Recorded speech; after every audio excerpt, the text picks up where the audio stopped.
লোকমান হাকিম সর্বপ্রথম যেই উপদেশটা সন্তানকে দিলেন সেটা হলো আল্লাহর সাথে তুমি কাউকে শরীক করো না, বলি না সুবহানাল্লাহ। প্রথম উপদেশটা কি ছিল? আল্লাহর সঙ্গে কাউকেই তুমি শরীক করিও না। লোকমান আলাইহিস সালাতু ওয়াস সালাম তারা দলের কলিজা টুকরা সন্তানটার সামনের মধ্যে দাঁড়ায় সন্তানকে শিক্ষা দেয়, সন্তান রে, আজকে আমি তোমাকে কয়েকটা উপদেশ দিব, এই উপদেশগুলো তুমি অক্ষরে অক্ষরে পালন করবা। যতদিন পর্যন্ত দুনিয়ার জমিনে বেঁচে থাকবা ততদিন পর্যন্ত তুমি আমার এই উপদেশগুলো তোমার মধ্যে রাইখা দিবা, বলি সুবহানাল্লাহ। এক নাম্বার উপদেশ দিলেন, ইয়া বুনিয়া লা তুশরিক বিল্লাহ, আরে সন্তান, তুমি যতদিন পর্যন্ত দুনিয়ার জমিনে বাঁচবা, যতদিন পর্যন্ত থাকবা, মহান আল্লাহ পাক রব্বুল আলামিনের সঙ্গে কাউকে তুমি অংশীদার করবা না, শিরিক করবা না, শিরিক করবা না, শিরিক করবা না। সন্তানের মনের মধ্যে প্রশ্ন জাগতে পারে, বাবা আমি কেন শিরিক করব না, শিরিকটা কি? এরপরে লোকমান আলাইহিস সালাতু ওয়াস সালাম বলেন, ইন্নাশ শিরকা লাযুলমুন আযীম, সন্তান রে, এই শিরকটা হচ্ছে একটা মহা জুলুম, এই জুলুমের কোনো মাপ নাই। এজন্য সন্তান তুমি কোনোদিন শিরকের মধ্যে পাও রাখবা না, বলি সুবহানাল্লাহ। ছোট্ট সন্তানটাকে ছোট থাকতেই শিরকের কথা শিখাচ্ছে। এজন্য আমরাও আমাদের সন্তানদেরকে ছোট থেকেই শিরকের কথাগুলা শেখানো দরকার, আছে না নাই? লোকমান আলাইহিস সালাতু ওয়াস সালাম বলে, সন্তান, আল্লাহ হলেন এক, আল্লাহর পরে কোনো অংশীদার নাই। আল্লাহ পাক রব্বুল আলামিন শুধু একজন, তার কোনো শরীক নাই। সন্তান রে, যখনই তোমার কাছে কেউ প্রশ্ন করবে আল্লাহ কয়জন, তুমি সঙ্গে সঙ্গে বলে দিবা আল্লাহ একজন। গলার সামনে যদি ছুরি আছে, তলোয়ারও আছে, কোনো দিন সন্তান আল্লাহর সঙ্গে শরীক করবা না, আল্লাহর সঙ্গে শরীক করবা না। এটা বিশাল বড় একটা জুলুম, বিশাল বড় একটা জুলুম, মহা জুলুম, এটার কোনো ক্ষমা নাই, বলি না আউযুবিল্লাহ। তাহলে শিরক করা যাবে না। আমরা শিরকটা অহরহ করে থাকতেছি, বিশেষ করে মা বোনরা সবচেয়ে বেশি শিরক করে। বাড়ির মধ্যে একটা দরবেশ বাবা আসছে, এদের শরীরের মধ্যে কয় গন্ধ, আসার পর ওই বাবার কাছে সন্তান চায়। এমন মহিলারা অনেকে আছে যে বাবা আপনি আসছেন, তো বাবা আয়সা বলে তোমার কি দরকার বলো, আমি তোমার আশা পূরণ করবো, বলি না নাউজুবিল্লাহ। সন্তান দেওয়ার মালিক কে? সবাই একটু বলেন না, সন্তান দেওয়ার মালিক কে? আল্লাহ। তো বাবা আসার পর আপনি তার কাছে দোয়া নিতে পারেন যে বাবা আমাকে একটু দোয়া করেন, এতটুকুই শেষ। আর মহিলা মানুষ তো তার কাছে যাওয়া কোনো প্রশ্নই আসে না, আবার দোয়া কি? তো মহিলারা দেখা যায় এই গুণাটা অহরহ করে থাকে যে বাবা দেখলে মাজার ভক্ত থাকে। তারা দেখা যায় বিভিন্ন দেশের মধ্যে সব মাজার কিন্তু খারাপ না, বা সব মাজার ভালো না। তো এই মাজারের মধ্যে যায় মহিলারা মানত করে, যদি আমার একটা সন্তান হয় আমি মাজারের মধ্যে একটা গরু দান করবো, বলি না নাউজুবিল্লাহ। এই যে মহিলারা যায় বাবার দরবারে যাইয়া পরে গরু মানত করে, এটাও শিরক, বলি না নাউজুবিল্লাহ। সন্তান চাইবেন কার কাছে? সবাই বলেন, সন্তান চাইবেন কার কাছে? সন্তান দেওয়ার মালিক কে? আল্লাহ ছাড়া সন্তান দেওয়ার ক্ষমতা পৃথিবীতে কারো আছে? আপনি আল্লাহ ওয়ালাদের কাছ থেকে দোয়া নিতে পারেন, আল্লাহ চাইলে ওই দোয়ার বিনিময়ে সন্তান দিতে পারে কি পারেন? এটা বিশ্বাস রাখবেন যে আল্লাহ ওয়ালারা যদি দোয়া করে, আল্লাহ চাইলে ওই দোয়ার বরকতে সন্তান আল্লাহ দিতে পারে কি পারেন? কিন্তু বাবার কাছে এই কথা বলবেন না যে আমাকে একটা সন্তানের ব্যবস্থা করে দেন, তাহলে আপনার ঈমান শেষ। শিরক একটা মহা বিশাল বড় গুনাহ, এর চেয়ে বড় গুনার কিছু নাই। আপনি কাউকে সম্মান করে ইজ্জত বেশি দেখাইতে যাইয়া তারে সেজদা করে ফেললেন, বলেন না নাউজুবিল্লাহ। দুনিয়াতে কোনো মানুষকে সেজদা করা যাবে? জোরে বলেন, সেজদা করা যাবে? কোনটা বলবো? এই সেজদার ওসিলা দিয়া সেজদার কথা বলতে যাই আজকে আমরা কদম বুসি ভুলে গেছি। কদম বুসিটাকে এখন আমরা সেজদার কাতায় ঢুকাই দিয়েছি, বলি না নাউজুবিল্লাহ। কদম বুসি বুঝেন, পা ধরে যেটাকে সালাম করে ওটাকে বলে কদম বুসি।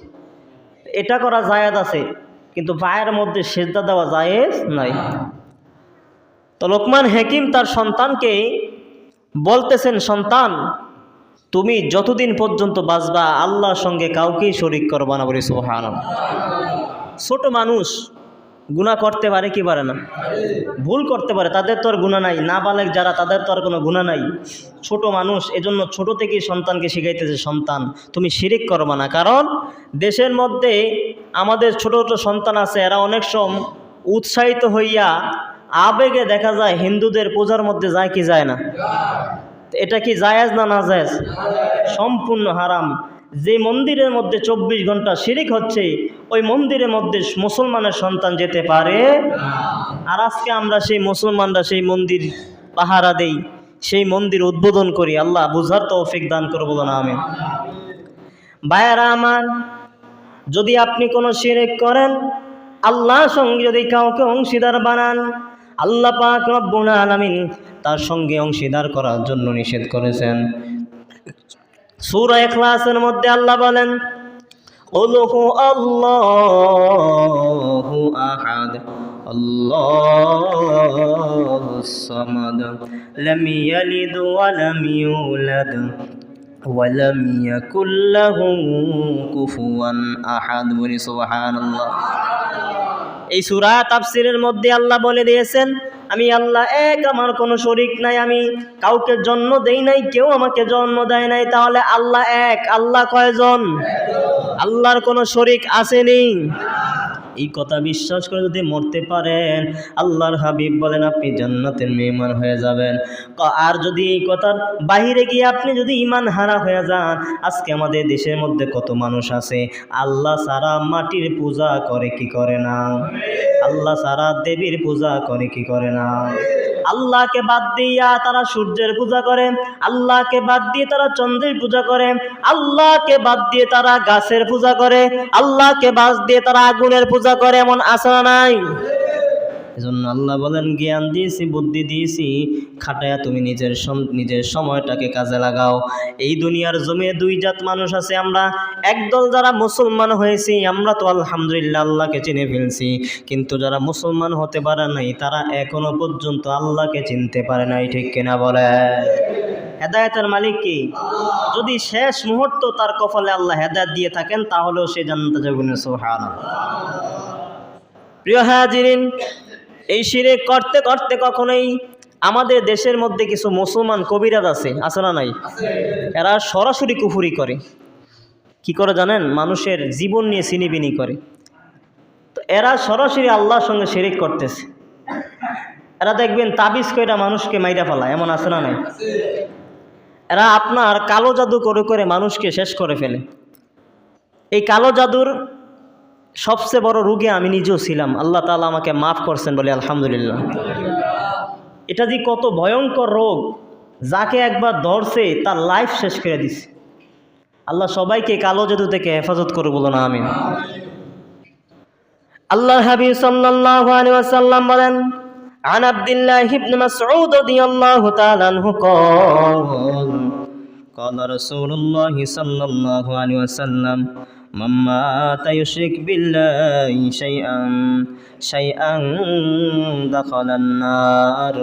যেই বান্দা দুনিয়ার জমিনে শিরক করবে, যেই বান্দা আল্লাহর সঙ্গে কুফরি করবে, যেই বান্দা আল্লাহর সঙ্গে শিরক করে করে দুনিয়ার জমিন থেকে বিদায় নিয়ে চলে যাবে, দাখালান নার। আল্লাহ পাক রব্বুল আলামিনের হাবিব বলে তার স্থান হবে জাহান্নাম। বলি নাউযুবিল্লাহ। তাহলে যারা শিরক করে তাদের স্থান কোথায়? সবাই বলেন কোথায়? জাহান্নাম। আল্লাহ আমাদের শিরক থেকে বাঁচার তৌফিক দান করে, বলো না আমিন। আমরা আমাদের সন্তানদেরকে শিরকের নোংরামি থেকে আমাদের সন্তানদেরকে শিক্ষা দেওয়া দরকার আছে না নাই? তারা যেন শিখে শিরক একটা বিশাল বড় গুনাহ। এই গুনাহ করলে অস্তিত্ব থাকবে না, এই গুনাহ করলে উপায় থাকবে না, জাহান্নাম ছাড়া উপায় থাকবে না। এজন্য আমাদের সন্তানদেরকে ছোট থেকেই শিরকের কথা বোঝানো দরকার আছে না নাই? দ্বিতীয় নাম্বার কথা হলেন, লোকমান আলাইহিস সালাতু ওয়াস সালাম তার সন্তান দ্বিতীয় যে উপদেশটা দিলেন, সে উপদেশটা হলো ওয়াসাইনাল ইনসানা বিওয়ালিদাইহি বলি সুবহানাল্লাহ।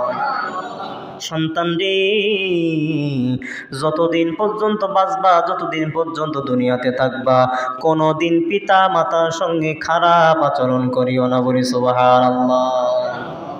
কি আচরণ করতে মানা করছি? বলেন কি আচরণ? কেন আপনি খারাপ আচরণ করবেন না? কারণ পিতা মাতার সব যত রকমের ঋণ এই শোধ করার মতো ক্ষমতা আমাদের আসেনি। দেখেন সন্তানকে কত সুন্দর করে মা বাবার খেদমত বুঝাইতেছে, দেখেন সন্তানকে কত সুন্দর করে মা বাবার কদর বুঝাইতেছে।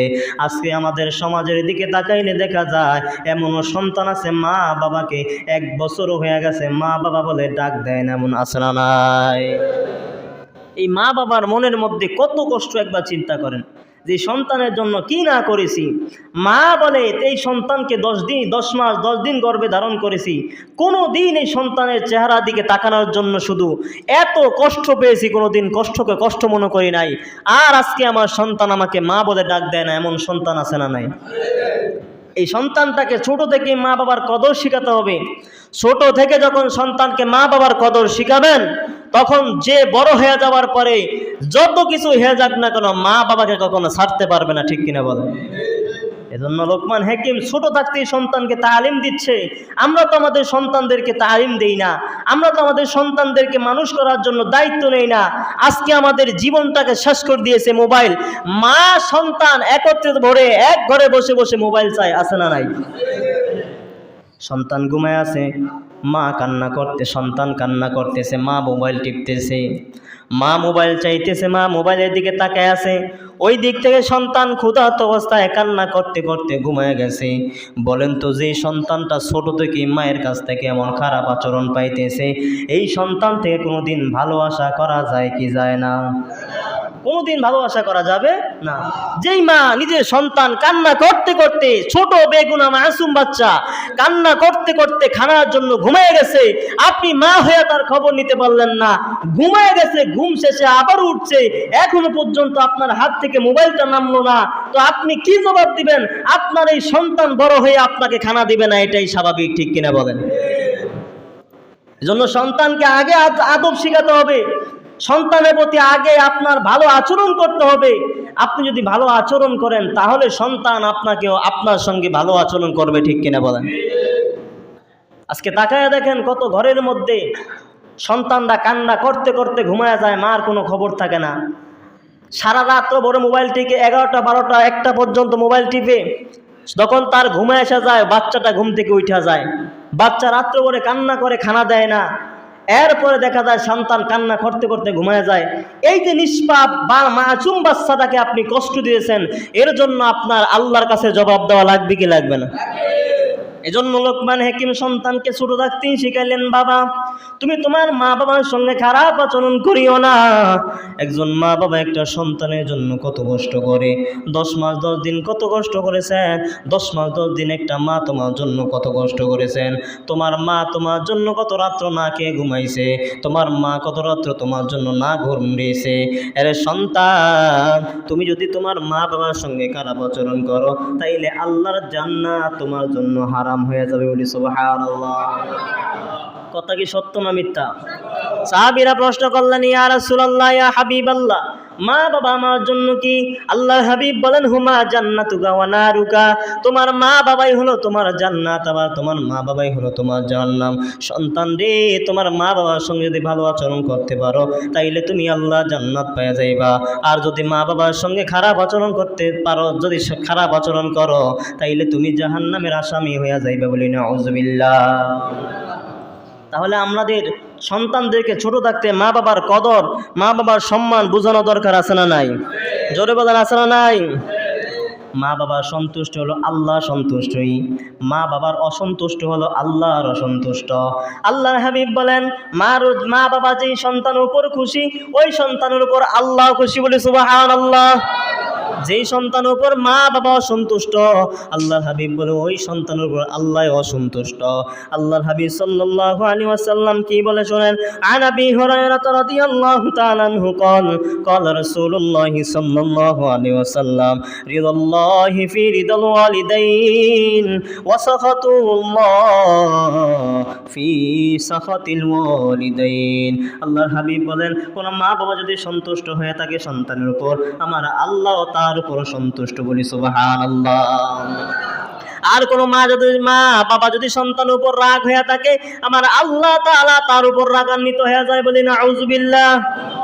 তাহলে সন্তানকে এক নাম্বার শিক্ষা দিলেন, বাবা জীবনে যতদিন বাঁচবা আল্লাহর সঙ্গে শিরক করবা না, যতদিন পর্যন্ত বাঁচবা মা বাবার সঙ্গে খারাপ আচরণ করবা না। 3 নাম্বার যে উপদেশটা দিয়েছেন, 3 নাম্বার উপদেশ বলেন, আকিমিস সালাতা ওয়া আমুরু বিল মা'রুফি ওয়ানহা আনিল মুনকার ওয়াসবির আলা মা আসাবাক, বলি সুবহানাল্লাহ। আপনারা কি আমার কথা বুঝেন? এই কথার মধ্যে, এই আয়াতের মধ্যে তিনি 4টা কাজের কথা বলছেন। কয়টা? কিন্তু 3 নাম্বার উপদেশের মধ্যে তিনি আরো 4টা কথা ঢুকাইছেন। 1 নাম্বার তিনি বলছেন, সন্তান নামাজ কায়েম করো। আমাদের সন্তানদেরকে নামাজ কায়েম করার জন্য তাগিদ দেওয়া দরকার আছে নি?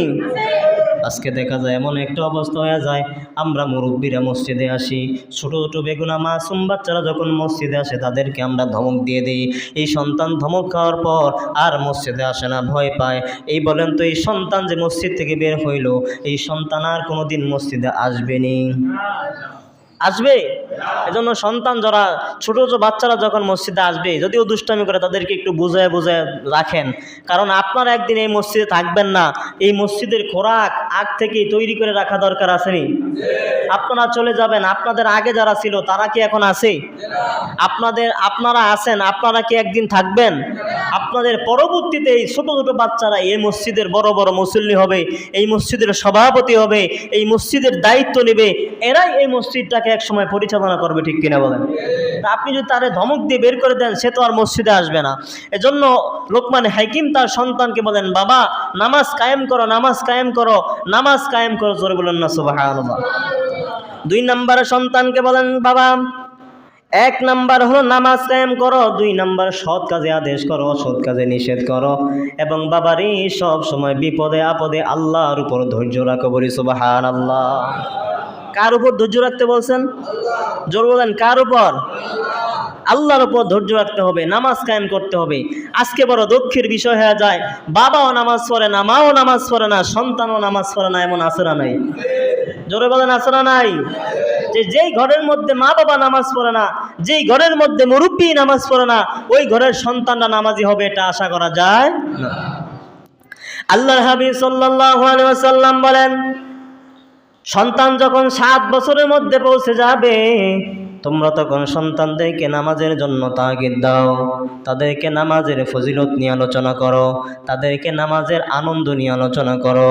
তারা যখন মসজিদে যাবে, মসজিদের মধ্যে যাইয়া যখন নামাজ পড়বে, ওদের তো কোনো নেকি পাল্লা নাই, ওদের তো কোনো হাজিরা খাতা নাই। আমার আল্লাহ পাক রব্বুল আলামিন ওদের প্রতিটা সওয়াব বাবা মারা আমল নামায় দান করে দিবে, বলে সুবহানাল্লাহ। তাহলে সন্তানদেরকে ছোট থেকে নামাজি বানানো দরকার আছে না নাই? এমনও কিছু ছেলে আজকে দুনিয়াতে পাইবেন যারা আজকে এই জুমার দিন নামাজ পড়ার জন্য আসবে না, এমন সমাজে আছে না নাই? তারা তো শিক্ষা পায় নাই, তারা তো সেই জ্ঞান পায় নাই। এজন্য আজকে থেকে আমরা আমাদের যাদের সন্তান আছে, আমরা আমাদের সন্তানদেরকে নামাজের জন্য ডাক দিব কি দিব না? জোরে বলেন, দিব কি দিব না? আল্লাহ বুঝার তৌফিক দান করে, বলুন আমিন। এরপরে যেই সন্তানের কথা বলেছেন, এরপরে লোকমান হাকিম তার সন্তানকে বলেন, ওয়ালা তুসাইর খাদাকালিন ওয়ালা তুসাইর খাদাকালিন নাসি ওয়ালা তামশি ফিল আরদি মারহা। সন্তান রে, দুনিয়া যতদিন পর্যন্ত বাঁচবা ততদিন পর্যন্ত নিজের মনের মধ্যে কোনো অহংকার আসবা না, নিজের মনের মধ্যে কোনো অহংকার রাখবা না। অহংকারটা আল্লাহ পাক রব্বুল আলামিন পছন্দ করেন না, বলি সুবহানাল্লাহ। এই যে কথাগুলা বলতেছে, কথাগুলা কি ভালো না খারাপ? একটা ছোট বাচ্চাকে যে এখনো কিছুই বুঝে না, অথচ সন্তানটাকে কাছে রাইখা সন্তানটাকে উপর দিতেছেন। 1 নম্বর, বাবা আল্লাহর সঙ্গে কাউকে শরীক করিও না। 2 নম্বর, পিতামাতার সঙ্গে তুমি খারাপ আচরণ করিও না। 3 নম্বর, বাবা নামাজ কায়েম করো। 4 নম্বরে বলতেছেন অহংকার করিও না। কি করিও না? 4টা উপদেশ শেষ হইল। অহংকার আমাদের মধ্যে আসেনি? জোরে বলেন আসেনি? যদি এলাকার মেম্বার হই তাহলে তো জনগণ আমার কাছেই আসতে পারে না। কেমন আছে না? সব মেম্বার খারাপ না, এমনও কিছু মেম্বার এই সমাজের মধ্যে পাইবেন নিজের খাটনি করে, নিজে টাকা দিয়ে খরচ করে করে মানুষের বাড়িতে যাইয়া টিসিবির মাল পোষায় দেয়। এমন আছে না? নাই? আছে, আপনি পাইবেন। আবার এমনও আছে যাদের কাছ থেকে গিয়ে আপনার আনতে হবে। তো এদের মধ্যে পার্থক্য আছে না? নাই? সমাজের মধ্যে আসছে গরিব মানুষটা, তার পাশে দিয়ে বসছে, ধমক দিয়ে বসে। তো এই অহংকারটা মনের মধ্যে রাখা যাবে না। আল্লাহর হাবিব সাল্লাল্লাহু আলাইহি ওয়াসাল্লাম বলেন, অহংকার হচ্ছে আল্লাহর রহমতের চাদর। যে বান্দা যত বেশি অহংকার করবে তত বেশি সে নষ্ট হয়ে যাবে। যে বান্দা যত বেশি অহংকার করবে সে আল্লাহর রহমতের চাদর ধরে টান দিবে। আর আল্লাহ পাক রব্বুল আলামিনের রহমতের চাদর ধরে টান দিয়ে কোনো বান্দা কোনোদিন ভালো থাকতে পারে না। ঠিক কিনা বলে? এরপরে সন্তানকে শিখালেন, বাবা নম্রতা অবলম্বন করো, ভালো আচরণ শিখো। আজকে আমাদের মধ্যে ভালো কথা নাই, অল্প কথার মধ্যে আমরা রাগান্বিত হয়ে যাই। আছে না? নাই? আপনারা কথা বললেন না? আসেনি? আমি আপনাদেরকে বুঝাইতে যাই অনেক কষ্ট হইতেছে, কথা বলতেছে, আমার কষ্ট হয় না? আমি 10 মিনিট কথা বলি, আপনারা 10 সেকেন্ড কথা বলতে পারেন না। আপনাদের এখানে শুধু সাপোর্ট দিবেন যে হ্যাঁ আছে নাই, সুবহানাল্লাহ আলহামদুলিল্লাহ, এই তো আপনাদের কাজ। এরপর তো আর কোনো কাজ নাই। আমি তো বলি না আপনারা ওয়াজ করেন এসে। তো এই যে নম্রতা ভদ্রতা আমাদের মধ্যে আজকে নাই। আছে? নাই। এই নম্রতা আমাদের কাছ থেকে বিদায় নিয়ে চলে গেছে। এই নম্রতা আমাদের মধ্যে রাখা দরকার। আসেনিও? আল্লাহর হাবিব সাল্লাল্লাহু আলাইহি ওয়াসাল্লাম কত বড় নম্রতার লোক ছিলেন চিন্তা করেন। যে কাফের মুশরিক বেঈমানরা নবীজির এই নম্রতা দেখে নবীজির হাতে কালেমা পড়ে মুসলমান হয়ে গেছে। আর আজকে আমাদের আচরণ, আমাদের ব্যবহার দেখলে মুসলমানরাই তো টেনশনে থাকে, আমি তার কাছে যাব কিনা। বেদুইনটা তো আসবে পরের কথা। আমরা বেদুইনদের সাথে এমন কিছু আচরণ করি, তারা আমাদেরকে আর মানুষই মনে করে না। এজন্য এই আচরণগুলো আমাদের থেকে সরাতে হবে। নম্রতা ভদ্রতা এগুলো রাসূলুল্লাহ সাল্লাল্লাহু আলাইহি ওয়াসাল্লামের শিক্ষা। এই শিক্ষাটা আমাদের মধ্যে রাখা দরকার। আসেনি? তাহলে ছোট্ট একটা ইতিহাস, হাদিস শরীফে একটা বর্ণনা আপনাদেরকে বলবো। আপনারা কি শুনতে রাজি আছেন? মক্কার কিছু কাফের আমার নবীকে পাগল বলেছিলেন। বলি না আউযুবিল্লাহ। কি বলেছিলেন? আচ্ছা, এই কথাটা কি কোনোদিন নবীজির সম্মানে যাইতে পারে? আরো আসতে বলেন। আসতে বললে নবীজি স্বপ্নে এসে আপনার সাথে দেখা করবে, কারণ আপনি আসতে বলছেন। আপনি নবীজি বেশি ভালোবাসেন। বলেন তো এই কথাটা কি নবীজির ক্ষেত্রে যায়? এটা চরম পর্যায়ের বেয়াদবি। তো তারা তো বিদ্রোহী, তারা তো ইসলাম বুঝে না, তারা বলে ফেলছে। আজকে আমরা মুসলমানরা যদি এমন কথা বলি, এটা কি মাইনা নেওয়া যায়? তো বলতে চেয়েছিলাম, বিদুর্মীরা একজন কবিরাজের কাছে গেছেন, জারফু করে যিনি। তো আমাদের দেশে একদল লোক আছে, দেখবেন কয়ে ও রাত্রে চিৎকুর দিয়ে ওঠে, বলে ওর বান বাতাস লাগছে। এমন বলেন না? এই বান বাতাস মানে কি? তারে হয় জিনে দেখছে, জিনে ধমক দেয়, অথবা অন্য কোনো সমস্যা তার মধ্যে আছে। এইটা বললেই তো তারা একটু ঝাড়ফু করেন, আমাদের কাছে নিয়ে আসেন, হুজুর একটু ঝাইরা দেন। এমন বলেন না? তো মক্কার কিছু মানুষ, জিমান নামের এক লোক ছিলেন, তিনি ঝাড়ফু করতেন। আর ওনার কাছে কেউ ঝাড়ফু করতে আসলে খুব সহজে ভালো হয়ে যাইতেন। তো আসার পরে মক্কার লোকেরা ডাক দিয়ে বলে, জিমার, তোমার কাছে আমাদের একটা অনুরোধ। মক্কার মধ্যে একটা লোক ছিল, আছে, এই লোকটা না আসলে পাগল হয়ে গেছে। বলে না আউযুবিল্লাহ। তো তুমি তারে একটু দেখলে ঝাড়ফু করে দিও, হয়তো তোমার ঝাড়ফুর উসিলায় সে একটু ভালো হইতে পারে। আচ্ছা, যে দুনিয়াতে আইছে রহমত নিয়ে, তারে ঝাড়ার মতো ক্ষমতা কেউ আছে? তো জিমার একদিন রাস্তা দিয়ে যাওয়ার পথে আল্লাহর হাবিব সাল্লাল্লাহু আলাইহি ওয়াসাল্লামের সাথে দেখা। বলি না সুবহানাল্লাহ। জিমার একটা ডাক দিয়ে বলেন, ইয়া মুহাম্মদ সাল্লাল্লাহু আলাইহি ওয়াসাল্লাম, আসো তোমাকে একটু ঝাইরা দেই। বলি না নাউযুবিল্লাহ। হ্যাঁ, নবীজিরে ঝাড়তে গেছে। তো রাসূলুল্লাহ সাল্লাল্লাহু আলাইহি ওয়াসাল্লাম বলেন, আমাকে ঝাড়বা কেন? এই কথাটা যদি আজকে আমার হইতো তাইলে অবস্থা খারাপ হইতো। তুই আমার ঝাড়বি কি? তোরে আমি ঝাড়ে দিব। কিন্তু দেখেন রাসূলুল্লাহ সাল্লাল্লাহু আলাইহি ওয়াসাল্লাম কত নম্র ছিলেন, কত ভদ্র ছিলেন, যার সাথে তুলনা করার মতো ক্ষমতা আমাদের নাই। তিনি যখন এই কথা শুনলেন তখন একটা মুস্কি হাসি দিলেন, বলিনা সুবহানাল্লাহ। জিমার বলেন, ইয়া মুহাম্মদ, আমি শুনেছি আপনার একটু সমস্যা পেয়েছে, এলাকার মানুষ আপনার সম্পর্কে আমাকে অবগত করেছে। ইয়া মুহাম্মদ, চিন্তা করবেন না, আমি আপনাকে ঝেড়ে দেই, আল্লাহ তাআলা চাইলে আপনি সুস্থ হয়ে যাবেন। বলেন তো নবী কি আসলে সুস্থ না অসুস্থ? এই জিমা নিজেই তো অসুস্থ। এই জিমা নবীজির ব্যবহার দেখে আজকে মুসলমান হবেন। আর আজকে আমাদের অবস্থা দেখেন, আমাদের নম্রতা দেখেন, আমাদের ভদ্রতা কোথায় চলে গেছে। জিমার যখন এই কথা বললেন, জিমারের কথা শেষ হওয়ার পরে নবীজি এবার মুস্কি এসে দিয়ে বলেন, জিমার রে, আমিও বলি তুমি আমার কথা শোনো। ইন্নাল হামদালিল্লাহ নাহমাদুহু ওয়া নাস্তাঈনুহু, বলি সুবহানাল্লাহ। সমস্ত প্রশংসা মহান আল্লাহর জন্য, যিনি আমাকে ক্ষমা করবেন, যিনি আমাকে মাফ করবেন, যিনি আমাকে দয়া করবেন। সুবহানাল্লাহ। তো এই কথা বলার পর জিমার এবার চিন্তা করে, এটা আমার চেয়ে বড় ডেয়ারিং লোক, তা আমি কি বলবো, এটা আমার চেয়ে বড় ডেয়ারিং। সুবহানাল্লাহ বলেন। এরপরে আরেক জায়গায় আল্লাহর হাবিব, এই যে আমরা খুতবার মধ্যে বলি মাইয়াহদিহিল্লাহু ফালা মুদিল্লা লাহু ওয়া মাইয়ুদলিলহু ফালা হাদিয়া লাহু, বলি কি বলি না? আল্লাহর হাবিব সাল্লাল্লাহু আলাইহি ওয়াসাল্লাম জিমারের সামনে বলতেছেন, জিমার, মাইয়াহদিহিল্লাহু ফালা মুদিল্লা লাহু ওয়া মাইয়ুদলিলহু ফালা হাদিয়া লাহু।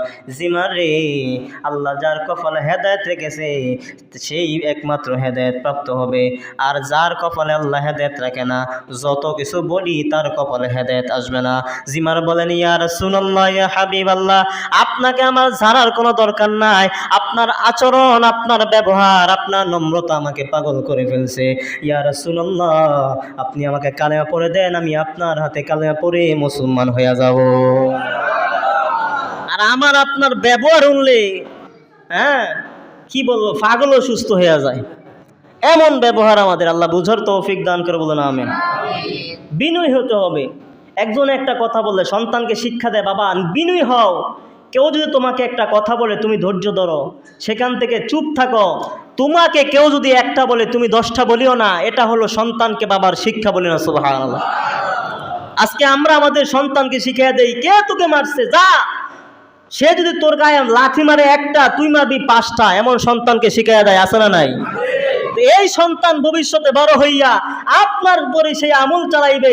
আপনি সন্তানকে যখন শাসন করতে যাবেন, আপনার সন্তান হাতের মধ্যে লাঠি নিয়ে বলবে, আসো দেখি কে কারে মারে। ঠিক কিনা বলেন? এই সন্তানকে ছোট থেকেই আদব শিখাতে হবে, সন্তানকে ছোট থেকেই ভদ্রতা শিখাতে হবে। লোকমান হাকিম তার সন্তানকে ছোট থেকেই বিনয় শিখাইতেছে, এটা আল্লাহর কাছে পছন্দ। এজন্য আল্লাহ কোরআনের মধ্যে ঘোষণা দিয়েছে, বলি সুবহানাল্লাহ। এরপরে বন্ধুরা আমার, লোকমান হাকিম তার সন্তানকে বললেন, সন্তান, সৎ কাজে আদেশ করবা, অসৎ কাজে নিষেধ করবা। সৎ কাজ যদি দেখো তোমার সামনে কোনো লোক খারাপ কাজ করতেছে, তখন তুমি তার বাধা দিবা। বাধা দিয়া যেই পথে চললে সেই সন্তানটা ভালো পাবে, ওই সন্তানটাকে ওই পথে চালানোর জন্য তাকে তুমি আদেশ করবা, তাকে তুমি পরামর্শ দিবা, বলি সুবহানাল্লাহ। দেখেন সন্তানরা কিভাবে শিখতেছে। এজন্য আমাদের সন্তানদেরকে এই শিক্ষাগুলো দেওয়া দরকার, আসেনিও? জোরে বলেন, আছে। এরপরে আল্লাহ এই বান্দা বলতেছে, তুমি ধৈর্য শিখবা। কি শিখবা? জোরে বলেন, কি শিখবা? সন্তান রে, বিপদ আসবে আল্লাহর তরফ থেকে, মুসিবত আসবে আল্লাহর তরফ থেকে। বলেন তো মুসিবত আসে কার তরফ থেকে? জোরে বলেন। এজন্য মুসিবতের সময় যেই বান্দারা ধৈর্য ধারণ করে, আমার আল্লাহ বলেন, আমি আল্লাহ তাদের উপর সন্তুষ্ট হইয়া তাদের উপর নিয়ামত আরো বাড়ায়া দেই, বলি সুবহানাল্লাহ।